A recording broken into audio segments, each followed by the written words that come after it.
Good morning student. मैंने अपना कल जो चैप्टर पढ़ा था वो था आपका फाइल्स एंड फोल्डर का। अभी उसी चैप्टर को आप कंटिन्यू करते हैं। अपना चैप्टर का नेम है managing file and folders. File and folders आपको कहाँ मिलती है पता है ना? विंडोज़ एक्सप्लोर के अंदर, है ना? और विंडोज़ एक्सप्लोर का मतलब it is an application that provided detailed information about file and folders and drives etc.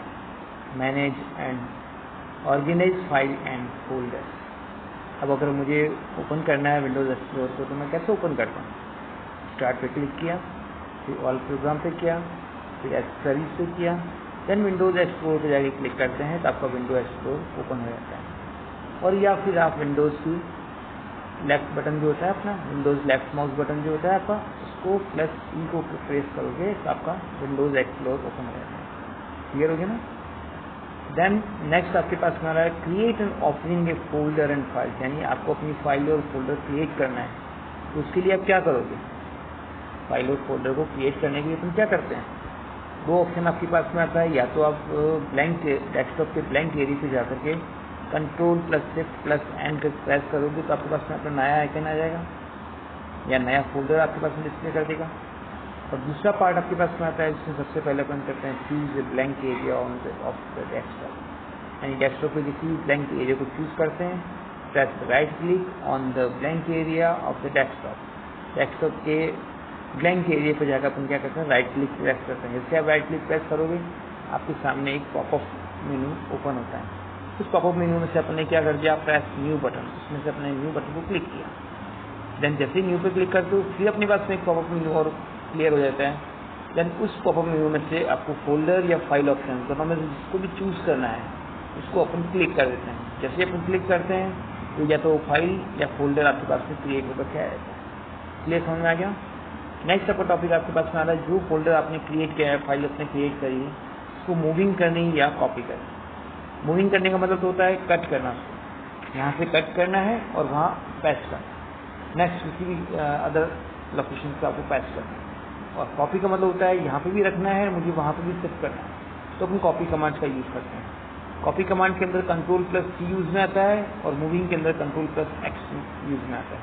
और जब आप ट्रांसफर करके जहाँ भी जिस भी लोकेशन आपको अपनी फाइल को ट्रांसफर करना है वहाँ जाके कंट्रोल वी प्रेस करते हो तो वो वहाँ जाके प्रेस हो जाएगी। बात समझ में आ गया? तो देन इसी ऑप्शंस में आपके पास file and folder shifting one location to another location, यानी एक लोकेशन से आप दूसरे लोकेशन में इसको ट्रांसफर कर सकते हो। सबसे पहले फाइल को सिलेक्ट करो, फाइल हो या फोल्डर हो, देन कंट्रोल सी करेंगे कॉपी के लिए और वहाँ से आप अदर लोकेशन पर जाकर कंट्रोल वी कर देंगे तो वो वहाँ जाके कॉपी हो जाएगा और पेस्ट हो जाएगा। अगर इसी को आप कंट्रोल एक्स करते हो तो कंट्रोल एक्स का मतलब कट करना, यानी वहाँ से अपना हटाया और किसी अदर प्लेस पे जाके कंट्रोल वाई कर दिया, वी कर दिया, वो चीज़ आपकी वहाँ पे ट्रांसफर हो जाएगी। देन फाइलिंग फोल्डर मूविंग और कॉपिंग अदर लोकेशन, यानी किसी भी फाइल को मूव करना या कॉपी करना हो आपको अदर लोकेशन पे तो इन कमांड के थ्रू आप कर सकते हो। नेक्स्ट टॉपिक आपके पास में आता है डिलीट फाइल एंड फोल्डर। आपने जो फाइल फोल्डर क्रिएट किया है, जो भी फोल्डर आपने बनाया है, उस फोल्डर को बनाने के बाद में आपको लगता है कि नहीं मुझे फाइल फोल्डर नहीं चाहिए, तो अपन क्या करते हैं? उसको रिमूव कर देते हैं। तो रिमूव करने के दो तरीके आपके पास में आते हैं। फर्स्ट तरीका तो है आपके पास में आप स्टेप बाय स्टेप जाएं। सबसे पहले फाइल को चूज करो, देन उसके बाद में डिलीट बटन को प्रेस करो। जैसे डिलीट पर प्रेस करोगे तो आपके पास में एक पॉपअप मेनू आता है, वो आपसे यस और नो पूछता है कि इसको रिमूव करें या नहीं करें, और जैसे आपने यस किया फाइल वहाँ से डिलीट हो जाएगी। क्लियर? उसके बाद में है रीस्टोरिंग ए फोल्डर। आपने जब फाइल को डिलीट किया था वो फाइल आपकी वहाँ से निकल करके रिसाइकल बिन में जाके स्टोर हो जाती है। अब आपको लगता है कि नहीं मुझे फाइल की ज़रूरत है, तो अपन क्या करते हैं? वापस उसको वहाँ से रीस्टोर करके लेके आते हैं। तो सबसे पहले क्या करेंगे? रिसाइकल बिन में जाकर के उस फोल्डर को चूज़ करते हैं। चूज़ करने के बाद में उस पर डबल क्लिक करेंगे तो सबसे पहले तो रिसाइकल बिन पे जाके क्लिक करेंगे। रिसाइकल बिन पे जाके क्लिक किया तो उस पर डबल क्लिक करते हैं तो वो फाइल आपकी ओपन होती है। रिसाइकल बिन से आपका वो फाइल ओपन हो जाएगी। और ओपन होने के बाद में उस फाइल को उसके अंदर जो फाइल पड़ी हुई उसको अपन ने सिलेक्ट किया। सिलेक्ट करने के बाद में उसको राइट माउस बटन प्रेस किया और रीस्टोर बटन पे क्लिक कर दिया। जैसे आप रीस्टोर पे क्लिक करोगे आपकी फाइल एज इट इज़ वहाँ हो जाएगी उस लोकेशन पे जहाँ पर वो पहले थी।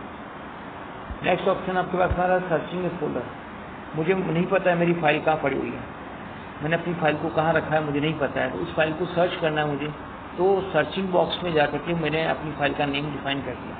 जैसे ही मैं अपनी फाइल का नाम वहाँ पे जाके डिफाइन करता हूँ तो पर्टिकुलर फोल्डर्स या ड्राइव में जा करके वो पार्ट को सर्च करेगा और मेरी फाइल जहाँ भी जिस भी फोल्डर में पड़ी हुई इसको डिस्प्ले कर देगा। यानी प्रेस ए ऑप्शन क्या कह रहे थे इसमें, press a searching box, then name of the file and folder, जो भी फाइल और फोल्डर हमको सर्च करना उसका नेम दे दिया अपन ने, देन फाइंड फाइल और फोल्डर, वो अपनी फाइल एंड फोल्डर को चेक करेगा इसको। देन प्रेस एंटर की, जैसे आपको करोगे कंप्लीट होगा एंटर की मान लेते हैं, और एंटर की करने का मतलब अपन उस पोर्शन को अपन स्टोर कर दिया। देन लास्ट में आपके पास आता है डिस्प्ले फाइल या फोल्डर, यानी आपकी फाइल फोल्डर दोनों में किसी के पास जो भी होगा आप हमें डिस्प्ले कर देगा। इसके बाद ऑप्शन आपके पास में सर्चिंग फाइल। सर्चिंग का मतलब ये होता है कि किसी भी फाइल को अगर आप भूल चुके हो और आपको नहीं मिल रही है तो आप उस फाइल को सर्च कैसे करोगे, उसके लिए ऑप्शन आता है। सर्चिंग के अंदर वाइल्ड कार्ड का यूज सबसे ज़्यादा होता है, जो आपके पास डॉज पहले स्टार्टिंग में डॉज में काम आता था, विंडोज़ में भी आपके काम आने लगा। तो उसके लिए मुझे ये पता है कि मेरी फाइल का फर्स्ट कैरेक्टर बी से स्टार्ट होता है और लास्ट कैरेक्टर क्या है ये मुझे नहीं पता, उसका एक्सटेंशन क्या है ये भी मुझे नहीं पता।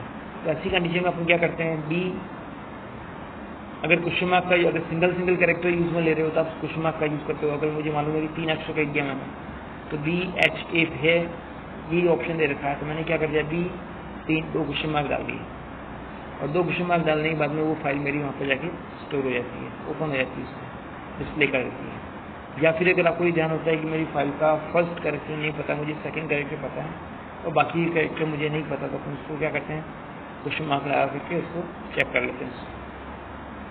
नेक्स्ट आपके पास में आता है वो है आपके पास में वाइल्ड कार्ड का दूसरा ऑप्शन स्टार, यानी एस्ट्रिक बोलते हैं इसको। एस्ट्रिक का मतलब होता है ऑल कैरेक्टर्स, यानी जितनी भी फाइल आपने ले रखी है उन सारी फाइलों को वो उसमें कन्वर्ट कर देता है। अब कन्वर्ट जैसे मुझे मुझे सर्च करना है, तो सर्च करने के लिए मैंने क्या कर दिया, बी स्टार्ट किया तो बी नाम की जितनी फाइल है वो सारी दिखा देगा। अगर मैं क्वेश्चन मार्क आगे लगा के फिर बी लिखा हुआ है, यानी फर्स्ट कैरेक्टर मुझे नहीं पता, सेकंड कैरेक्टर मेरा बी है, उस बी को करने के बाद जितनी भी फाइल्स है वो बाकी आसपास जो है उसको डिस्प्ले कर देते हैं। इसके बाद आपके पास शॉर्टिंग फाइल्स, यानी आपने जो मेथड बना रखा है आप कैसे उसको शॉर्टिंग किया जाए, टुकड़ों में कर जाए, यानी इसको असेंडिंग या डिसेंडिंग पार्ट में कन्वर्ट करना है, तो उसके लिए आप शॉर्टिंग कमांड्स का यूज़ कर सकते हो। ठीक है, अब नीचे मैंने जो एक्टिविटीज़ आपको दे रखी है वो एक्टिविटीज़ आपको अपनी कॉपी में करनी है। Okay, thank you.